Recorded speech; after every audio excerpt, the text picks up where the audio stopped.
What is up, you guys? I hope you're doing well. We're here for our weekly anchor message where we're getting our spiritual assignments for the week. From the Wild Unknown Archetypes deck, we've got Apocalypsis. I know that the Capricorn Full Moon certainly felt apocalyptic. Followed by the Temple. Followed by the Ocean. And then we also had the Lover, which sort of encapped the whole reading. Underneath Apocalypsis, we've got the Justice card. Underneath the Temple, we have the Star.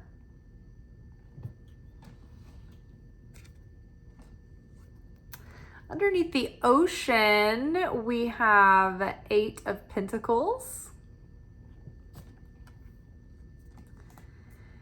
And then to end everything, like I just said, we have the Lovers. Sorry, I just came in from work, so I'm like tired from the shift, and I'm like still kind of like from the shift, so reining it in. So I'm feeling like the Apocalypse card talks about bringing something out into the open that was previously hidden. And I did want to read this particular card to you guys. Maybe not the others, but this one I did want to read. All right, so Apocalypsis, removing the veil of deception. Apocalypsis indicates a particularly painful time, one that unfolds when 2 disparate dynamics occur simultaneously, pulling the psyche in seemingly opposing directions. The first is a lifting of the veil. This means truths that have been kept in the dark are revealed, seen, and unearthed. No matter how relieving it is to witness them come into the light, an element of despair and grief follows. The second dynamic is the regeneration that comes from the wreckage of the revealed truth. The old narrative breaks and a new story forms. Apocalypsis energy is similar to a forest fire's devastation for the sake of regeneration. Apocalypsis energy is similar to a forest fire's devastation for the sake of regeneration. The veil lifts, and we see who and what has been hiding. From the nakedness of the truth, a child is born. Have faith in the process. Hold on to your center. That is the only way. So that really struck me, and it is the total seed level of this whole reading. It is the energy that was brought forth through these 2 back-to-back Capricorn full moons. And then we're about to go into a Mercury retrograde in Virgo. So this revealing of things, you may have felt like in the last month, so many things have come into the light. So much that was unknown has been brought forth. Or like things that weren't working have been brought into your awareness, or things that you didn't know about have come out, and you're like, oh, wow, well, that makes sense. That changes everything. And so all of this information that has come out, whether it be in the political arena or the world stage, or, mostly we were here talking about our personal lives, things are coming to the surface that are making it impossible for us to just keep going along the way we have been.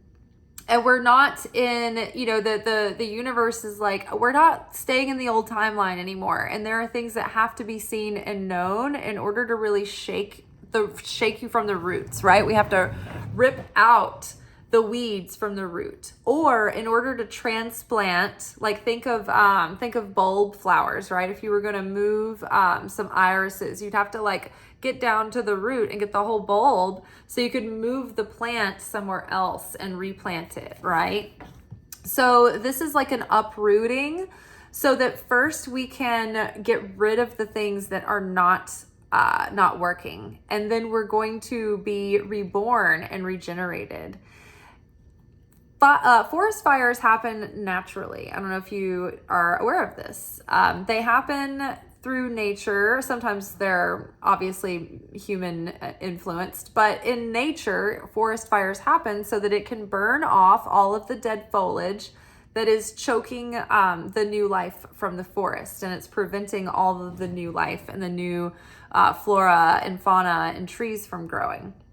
And so once the forest burns, the ashes really kind of fertilize the soil, and an acorn, for instance, can't sprout unless it is burst open through that pressure of the fire. So it actually opens up the acorns so that they can grow new oak trees. So this is one of those necessary times where it is like an apocalypse going. There is a great revealing, and it is happening to wipe out what is not working, what's not in alignment, what doesn't support your further growth, your forward movement, so that you can be reborn into this new timeline, into this new level of self, and live this chapter of your life going forward. It's like life part 2, from a new perspective, and have new experiences and really start fresh without the old hanging over and the old mindsets and the old influences, right? There's something stagnant that is lingering. And so we need to burn that off so that we can be reborn and rejuvenated. So the disruption that we're feeling right now, albeit uncomfortable and unpleasant, and maybe it brings forward our fears, our doubts, our insecurities, sadness, maybe even feelings of despair and uncertainty, but it is actually going to be for the good in the end. And we have that confirmed by the Justice card. It's all going to work out in our favor. The scales are going to be balanced. We just ended a 16-year cycle of karma that began in 2008.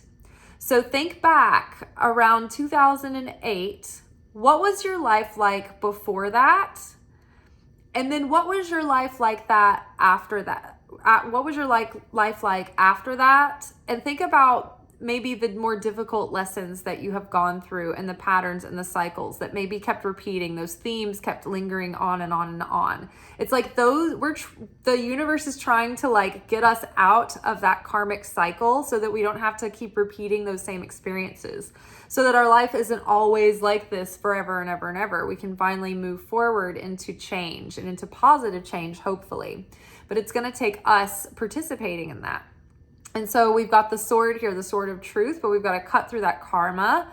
And we are like, think about, like, have you had the same sort of relationship themes? Have you struggled with like the same financial difficulties? Do you have problems with your family?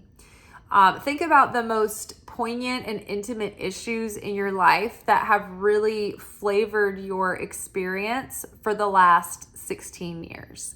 Those things want to change, they want to shift, and they want to balance out for you. I had something in my tooth from snack time. But it's taking our participation in that. And our willingness to surrender and let go of attachment. We can stay and hold on with white-knuckled grip onto the old experiences, but they're only going to get more and more uncomfortable. It's like, this is like eclipse season, but on steroids. And if you guys are aware, eclipse season is a time of like heavy wash. Eclipse seasons take things out of your life that are preventing you from your evolution, that are not in alignment with your forward progression towards your soul's true purpose. And so when you hang on to those themes that the eclipses are trying to move out of your life, it becomes very uncomfortable, and it only serves to like increase the discomfort that the thing is causing. And especially now that we have like gone through this big portal of initiation into the new timeline, and we're starting a new chapter of our life, we can't really start it completely if we are still perpetuating the same old story. So like big change and shifts need to happen so that we can start moving the needle and we're not still like treading water in the same stagnant pond. So be encouraged. The Justice card is here, and I think it's encouraging us that things will work out in our favor if we stay in our highest truth and we don't get into the mudslinging and the negativity. If we try to stay in like this, it's like, see how light it is behind her? It almost feels like it's hard to indicate whether this is sunset or whether it is a sunrise, but it feels hopeful. It feels like there's light coming out of a shadowy time. So this is good. It just feels like everything's sort of shaken up and it feels uncertain at the moment, but it's going in a good direction because we have Temple here. We have Temple and we have the Star card. The Star card is all about healing, and it's like this fairy is sitting at the foot of a temple, right? And that temple is inside. It's our heart and it's our soul. And we've got the prayer hands here and the triangle of enlightenment and the Trinity. So it's like we're starting, like when we turn inward into our deepest self to go pray and to meditate and to listen to the guidance coming through. And we are praying for healing. The Star card is about healing in major deep ways. And so if we're healing from 16-year-long cycles of karma, we're shifting forward into a time where maybe some of our life's long-held dreams are kind of moving into a place where they can start to come to fruition. And again, we have this theme of this light coming out of a dark place, right? So I feel like we're coming out of this dark place, this dark experience, and we're moving into lighter days. So it's very hopeful.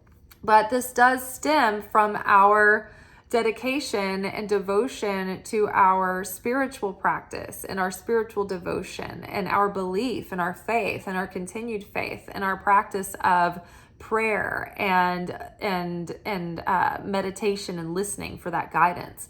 And when we get that guidance, we have to act on it. We have to be obedient. We have to be quick, right? When we get that spiritual guidance that we know is not fear driven, but we know something is leading us in a direction and we can feel it, and we ignore it or we procrastinate, we drag our feet. That's called being spiritually lazy. So we don't want to be spiritually lazy. We want to be spiritually prompt to be obedient. And I know the word obedient sounds like ugh, because it feels like some big authority, is like telling us what to do. We have to obey. We don't have free will. But these are like, when you are, say, in a military exercise and you want to obey orders because it can save your life and it's meant to save, someone else's or defend the kingdom or whatever. If you are on a sports team and your coach is like calling out plays from the sidelines and you ignore them and you go off on your own thing, you're probably not going to help your team because the coach is sitting there watching and they can see everything that's going on and you can't. You have tunnel vision, right? So, we need to shift what we think of as obedient and how we feel about that term. But when we hear and we feel that guidance, it's like we need to act on it. And then not out of a sense of like urgency, like, oh no, I'm going to miss out. But when the timing is right, that window of time is the optimal time. And so lean in, be willing, and go do it with like enthusiasm and hope and excitement and like confidence and optimism.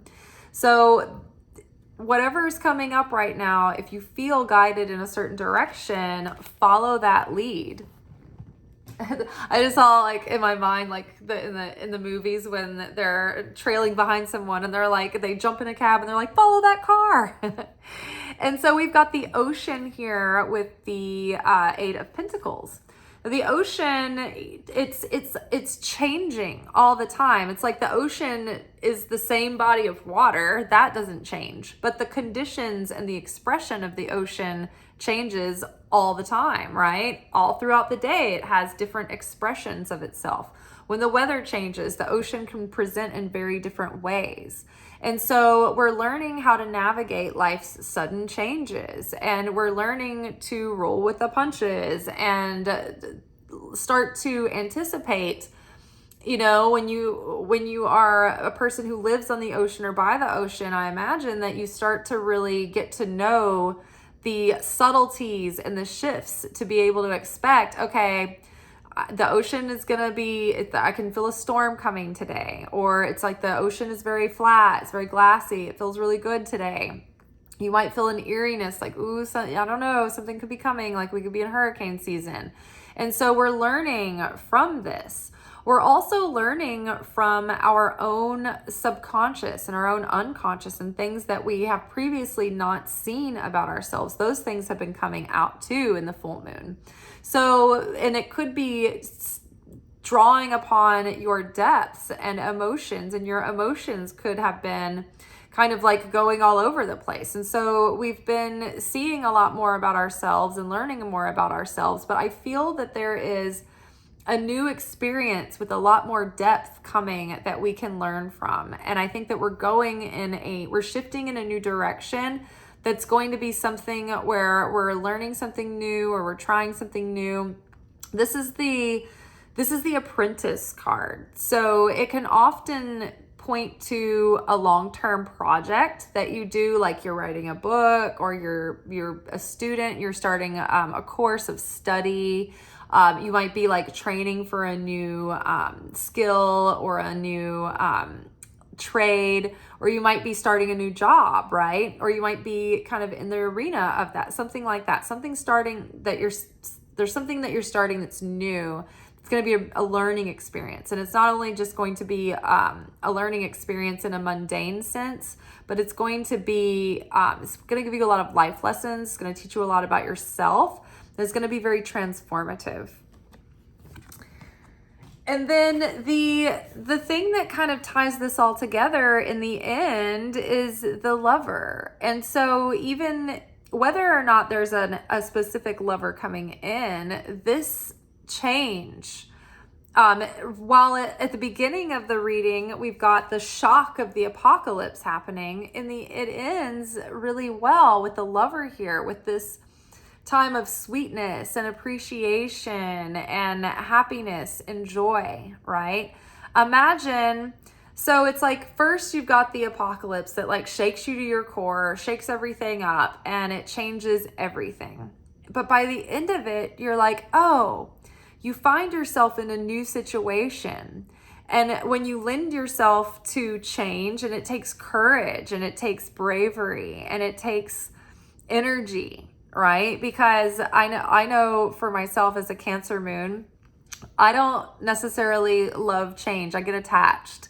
I get attached to places. I get attached to people. I get attached to stupid, dumb things. And not that people or places are stupid, dumb things, but like even like little knickknacks or whatever. I just get like used to things, and they give me a sense of comfort and sentimentality. So it's hard for me sometimes to make those major changes because of my attachments, and it feels scary, and it feels like sad, and I don't want to grieve, I don't want to mourn the loss. Like I want something to be consistent and stable and something I can count on. But that's, life unfortunately isn't always like that. Seems like it is for some people. Some people have those lives where they're like, they grow up with these best friends that they stay best friends forever. They meet their partner early on, and they, have a good long run together and the whole life. And they maybe have a career that they like fall right into, and they stick with it. And like their big change is like their vacations and like what they're doing this week for fun. And it's all kind of worked out. But God bless them. I haven't had any of that. Like it's all been constant change. And I'm like, is there anything I can cling to? Anything? So I get it. But through this discomfort, through this uncertainty, what is coming is something that is fulfilling. Think about when you are falling in love with someone for real, and it's not just like love bombing or another situation that ends up blowing up in your face. Like for real, when it's real, it's like you feel settled, but also excited, and you're giddy, and you're happy, and you feel carefree, and you feel like you can be yourself, and you feel like you've got someone in your corner, that someone's got your back, and everything is just sort of more technicolor, and you can enjoy food. You can, you got an appetite, you can relax. And, when you're hanging out with your loved ones, it feels like all is well, and everything's in its right place.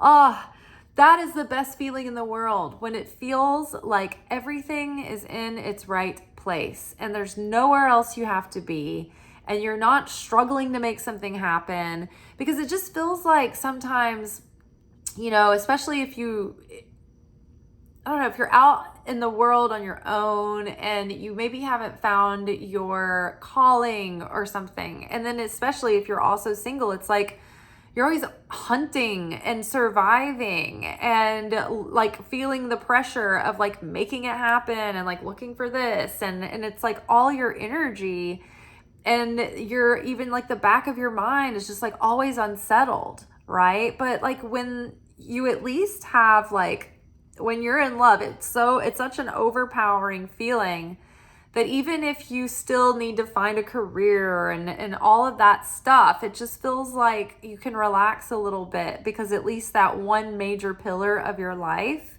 is, at least for the moment, kind of settled.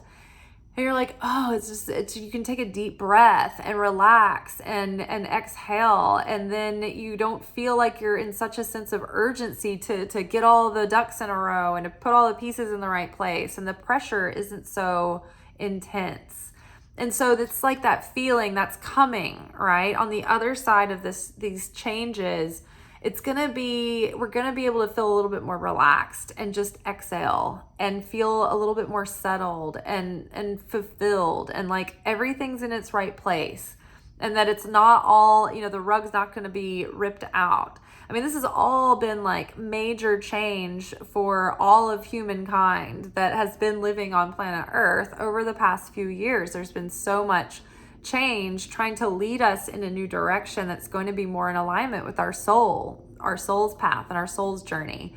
And so coming out on the other side of this change, I feel like we're going to feel a lot more settled and fulfilled, like we are going in a right direction, right? We may not be arrived yet, but it's not going to feel this tumultuous and chaotic forever, or at least not until we surrender to the changes, not until we surrender to the growth that's trying to happen. But when we do, and when we allow that to start taking place, you're going to start feeling better. You're going to start feeling relief. You're going to start feeling less overwhelmed.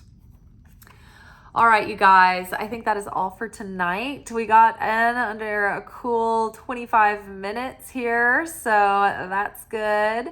If you enjoyed this video, go ahead and give it a like. Give me a comment. Let me know what's going on with you. Subscribe to my channel. I've got a couple more subscribers recently, so thank you. I'm getting closer and closer to those 1,000 subscribers, and I just need to get my watch hours up by like 3 times.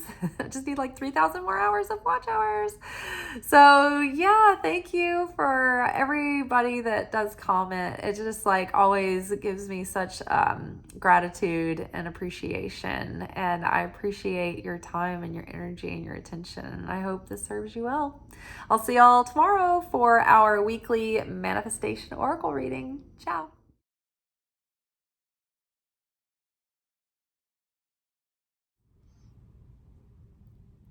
Thank you for watching. If you enjoyed this video and you got something out of it, then please give it a like. Subscribe to the channel. Turn on notifications to be notified of when I drop content.